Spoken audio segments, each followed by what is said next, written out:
حضور، پہلا سوال آپ کے دورے کے بارے میں تھا۔ آپ نے ریسنٹلی آئرلینڈ گئے تھے، تو اس میں پوچھنا چاہ رہا تھا کہ ادھر ایم پیز وغیرہ سے آپ کی ملاقات ہوئی اور لوگوں سے ملاقات ہوئی، تو آپ کو کس طرح لگتا ہے؟ چونکہ وہاں پہ ریلیجن کا زیادہ زور ہے، تو یہاں کے لحاظ سے وہ زیادہ ریسیپٹیو ہیں اس سینس میں کہ وہ میسج سمجھ رہے ہیں؟ وہ میسج تو سمجھنے کا پتہ نہیں، لیکن بہرحال یہ ہے کہ آئرش لوگوں میں ایک خصوصیت ہے یہاں والوں کی، یہاں تو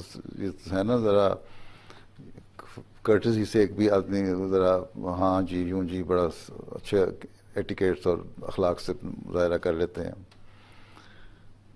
لیکن وہاں کے لوگ اگر سچی بات لگتی اچھی لگے تو تعریف کرتے ہیں، نہ لگے تو نہیں کرتے۔ تو ان لوگوں میں کم از کم یہ ہے کہ جو پیغام اسلام کا حقیقی پیغام جو دیا جاتا ہے اس کو اچھا سمجھتے ہیں۔ اگر ریسیپٹیو ہونے سے یہ مراد ہے کہ کیا وہ اسلام قبول کر لیں گے، تو ان میں بھی دنیا داری ہے،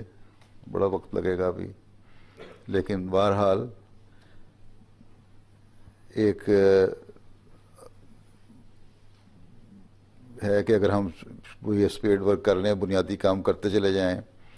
ان کو اسلام کی خوبصورت تعلیم بتاتے جائیں، تو ایک وقت آئے گا جو بریک تھرو بھی انشاءاللہ ہو جائے گا۔